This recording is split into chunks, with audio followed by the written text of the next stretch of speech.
welcome to Talent Hub TV episode 4. Here with Shane Williams from REA Group today. We've got a lot to talk about around what REA Group have been doing over the last 12, 18 months, maybe a little bit longer. A bit about Shane's career and what he's looking forward to in the Salesforce space. So for the benefit of viewers, Shane, can you tell us a bit about your background and your current role? Sure, mate. So I was in media for close to 20 years, everything from setting up call centres to doing enterprise application deployments. And then joined REA a couple of years ago to head up the Salesforce practice. So this was your first kind of entry into Salesforce, or you? No. So when I was at News Corp, the last few years I was there, we had obviously fairly large, extensive Salesforce implementations across our call centres and our advertising media sales departments. So thousands of users on those systems, and then that's how I got into that, and then moved over to REA. Okay. So how long with REA now? This was just coming up to 2 years. Okay, and what's been the journey over the last couple of years with REA and what you're doing with Salesforce? Right. So when I joined, REA had a previous sort of small implementation of Salesforce, hadn't gone particularly well, fairly heavily customised, and so that creates the issues that you'd expect, and an opportunity for us to really sort of let's call it springboard REA and give it the scale that it needed to get off its legacy platforms and enable it to scale up to thousands and millions of customers. Okay. And so we went on a 12-month journey in Oz to re-platform that essentially replace the existing Salesforce environment, spin that up, roll it out right across all of our salespeople in Australia. Okay. And then for the last 12 months, we've been doing something similar in Asia. Across we acquired a couple of years ago, a business called iProperty. Yep. Operates in 5-6 countries in Asia. Sure. And we spent the last 12 months, rolling out Salesforce integrated with NetSuite over there. Okay. And so the first project was Australia, got that done, built a prototype then to roll out to Asia. Yep. What was it that you were implementing initially in Australia and then Asia? Right. So I guess both are slightly different. In Australia, it was very much having from an architectural perspective, it was Salesforce running our sales teams in our front end for enabling sales, with NetSuite as our sort of back end ERP for invoicing, and then right in the middle, because we're a fairly extensive sort of tech workshop, we have a lot of developers developing what we call our core platform, which kind of is bookended by Salesforce and NetSuite, and that does all of our provisioning and advertising booking and so forth. Sure. In Asia, quite a different play. What we spent the last 12 months doing was Salesforce and NetSuite directly integrated with no platform in the center. Okay. And that's end-to-end, leads through to cash. Sure. Contracting and quoting and provisioning, and then moving into next year, we'll expand on that. Okay. And just going back to the beginning of the project, so you already had Salesforce at REA. Yep. Where did the appetite come from for the new project? Where was that driven from? Mm-hmm. And for other companies that are kind of that have a Salesforce platform that perhaps they're not happy with, what considerations do they need to have before going into a big project like this? Right. So I think the initial implementation, whilst quite technically brilliant, the challenge with that is the heavy customization on that platform had really limited the ability to do things like migration to Lightning, the ability to scale, and some of the decisions that have been made for various reasons in the business model that existed in the day were really going to limit the ability for that thing to make sense moving forward. Okay. And it was also very specific to one of our lines of business, and we have several. Sure. And so the ability to then take that model that was very specific to one particular part of the business and scale that just horizontally wasn't going to work. Okay. And so some of the things we needed to consider were, when we move into an approach where we want to be able to service multiple lines of businesses, how can we talk to our business around the similarities across those lines of business and why it makes sense to not heavily customize, focusing on a particular business unit. Sure. And trying to come up with a standard sales model, a standard model of customer, those sorts of considerations. Yeah. And then the ability to, obviously have some customization that applies to, in our particular business, a customer who develops, large-scale properties or land versus, customers who are real estate agents selling residential properties. And so there's the ability to tweak around the edges but have a standard customer model. Okay. And what's been the biggest challenge from the outset for an Asia or a global project, right? You're rolling out to multiple locations. What was the biggest challenge getting started and throughout the life cycle of the project? So I guess the two biggest challenges are, they're fairly obvious. The first one's going to be the change management piece. You've got, several hundred salespeople in Australia, marketing, finance, etc., and then And it's similarly in Asia, but you apply, we also have challenges around multiple languages and multiple currencies and those sorts of things we need to deal with. So I guess change management and some of the technical components. And then I guess the other component, really the biggest struggle for us is people, the ability to scale to the size that we need to be able to attract the right people and get the right talent. Yeah. So talking of talent, tell us a bit about your team and how that is structured, and I guess the approach to structuring that team in the way that you have done. Sure. So we currently have one large team, roughly 20 people, and we're a very agile shop. So we have highly focused groups. So we've actually separated into two squads, Australia and Asia. Sure. Hyper-focused on those particular businesses and the needs for those businesses. And then those teams are made up of a mix of functional consultants and developers, business analysts, product managers, and then supported by a tech architect who works across both. Okay. To try and just make sure that we're applying best practice and that we're making the right architectural decisions, particularly when we're integrating to the various systems. Sure. And you've plugged gaps in the team where you potentially don't have the knowledge or skill set with consulting companies. Yeah. And I know in the past, in previous companies you've worked in, you've utilised consulting partners as well for projects and big pieces of work, or again to plug gaps. So, what's your approach to that? And how do you weigh up the benefits of work with an in-house team compared to using consulting partners? Yeah. So I guess my philosophy is you want to be able to have your own internal people who are invested in your business, the values of your business. They can form sort of deep relationships with your customer and really empathise and therefore provide the best solution.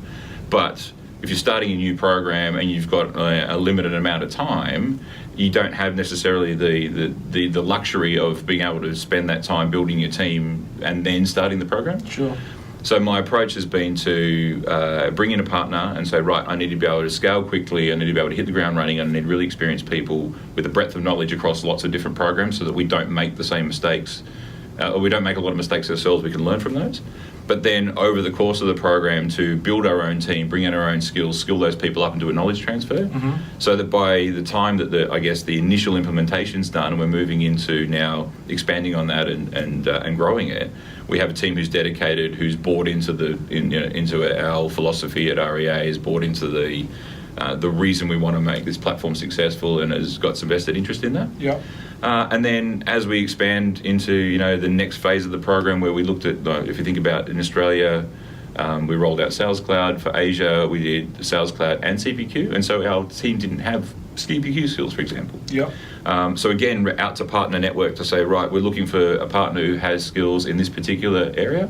Bring those people in, again, spend the next 12 months rolling out that application, but knowledge transfer and building the team so that by the end of the program we have our own core competency. So there's no reliance on the partner, and you have IP in-house moving forward. There's certainly value in having a partner, particularly when you need to be able to scale quickly, or you have new challenges that you've not seen before and you just want to bring in, so hey, can you give us another perspective? Have you got people who have some really core skills in a particular flavour of one of the clouds? Yeah. And that's useful, but I think it's also critical for us to have our own people, our own culture, and that sense of ownership. Sure. And culture is one of the major things when we've recruited for REA. It's a big selling point. 100%. And Salesforce projects are stressful, especially a large one like this. How have you maintained that culture in the team, and I guess pick the right people to add to the culture? Yeah, fair enough. So there's probably two things. One is being REA, we have that luxury of a fairly, let's call it strong culture within the organisation. There's, you have really modern offices with, baristas and bring your dog to work and all the sorts of things that attract talent. Do you bring a dog to work? I haven't personally brought my dog to work, but I do occasionally take the luxury of going and sitting with people who have their pets. Yeah. And that's pretty exciting. And so we have this culture where we encourage that sort of behaviour, those sorts of, try and attract the right talent. Sure. And try and encourage that sort of culture. So that's, I guess, a luxury that I just get to leverage by being part of the REA group. Yeah. But then within our own team, we encourage, it's an interesting one, we loosely we call the concept fun police, but each fortnight or each iteration or sprint, we have two people who are nominated and they have a task of creating 5 fun activities for the team. Yeah. Might be a team lunch, might be going down to the park to play a game of cricket during lunchtime. We might be celebrating a birthday. Could just be someone says, I'm just going to bring in a board game and we're going to play it Friday afternoon with some beers. Yep. We leave it entirely up to those guys to decide how they want to manage it. Give them the autonomy and a notional budget to do something with, and then we have a Trello board where all we do is just take photos of all the fun things that we've done and put them up on the board, which flashes up on our rotating between our Trello boards where we're doing our active work versus that. Just to remind the team when we're really stressful, we're really pumping, and we're at that time when it's particularly not great. Sure. That 30 seconds later, there's all the photos of all the fun things we've done for the last 6 months, and oh wow, it's not all. It's not all bad. Grim. Yeah, for sure. Makes sense. Okay, cool. And looking, kind of not looking at projects now, but looking at more operational. In your previous company, you were responsible for a big user base of Salesforce users, and lots of kind of ongoing support and enhancements of a platform. What did you learn from that kind of environment, from operational and looking after a big user base and a big platform of Salesforce? So it's an interesting one. I think there's a level of expectation you need to set with the customers who are using your platform to make sure that not only have you got enough capacity to maintain business and make sure that your customer base is not hamstrung by your inability to service them, but also setting that expectation to say, we are a small core group. We know your business is important and we'll prioritise things, but thinking about a day in the life of the salesperson, what's most important, and not necessarily responding to every single request that comes in, but having true product managers who understand the business well enough to be able to make a priority call about, is this really a critical thing, or is fixing this high priority incident more important? Sure. Prioritizing defects over functionality and what makes sense. Yeah. And so it's not easy. It's a case of making sure you've got the right amount of capacity in your team to just do break fix service type stuff, enough capacity in there to do minor enhancements that keep the business moving, and then really having that change champion network out in the business to do their own sort of helping each other to sort of stem some of the requirement on your group, but then setting expectations about what's really achievable and what works within the capacity. Okay, and back into project view, what's the roadmap here for the next kind of 12 or so months? It's pretty exciting. We domestically, so in Australia, we have a fairly extensive roadmap with a conversion to Lightning, which is in Australia we started out with Classic. A lot of the capabilities that we wanted to use on the platform at the time weren't ready, which they are now. Yep. So there's conversion to Lightning, and we're also doing a little bit more integration with some of our purchasing self-service systems, so we can start to service a lot of that data back. And we're looking at how can we incorporate, we have the concept of consumers and customers being real estate agents and agencies, and then consumers, and starting to think about, well, how can we scale up to how can we modify our data model to be able to scale up to be able to service a lot more customers in the one platform. Internationally is where it gets really exciting. So internationally, as I said, we've built Salesforce and NetSuite talking to each other to do end-to-end leads to cash. Yep. In parallel with that, our business also re-platformed our entire consumer websites right across Asia. And that's across the 5 countries to give a similar experience across mobile and web. And so this coming year, it's about re-platforming all of our customer tools. Sure. And so that will be the tools, the mobile websites and the apps that our real estate agents and the people who are listing properties on site will use. Re-platform all of that, and then as this is no longer a consumer play, it's now our customers. So how do we integrate that with the Salesforce implementation that we did this year? How do we give self-service to customers via that platform using Salesforce data and integrating that together? And then integrating the ability to list properties and all that sort of thing, and maintain that view of single customer in Spot. Okay, so plenty of work ahead. Absolutely. And we, although we'd been working together for a while, we first met at Dreamforce last year. You're a bit of a veteran of Dreamforce, Yes. a few now. So for anyone going this year, maybe their first year, what's your biggest tip and piece of advice? So the first one is that keep an eye on the Partyforce app that will tell you all the different events that are happening and where to check those out and to register for them. Yeah. A lot of these things you need to register for because there's something like 170,000 people trying to get into them. The second one is when you're looking at the agenda planner, the tendency will be to try and cram in as many things as you can and try and cover as many topics.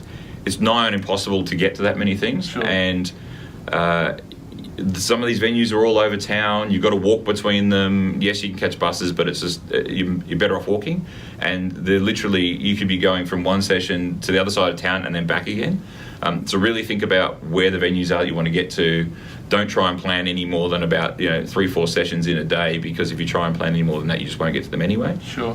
And then probably the biggest tip will be get yourself the biggest portable battery charger that you can get, because your mobile phone will go absolutely flat by about 11 o'clock in the morning. I thought that was going to be the biggest bottle of water when you get in from a night out to make sure you've not got a hand. No, you just go straight through, mate. There's no water.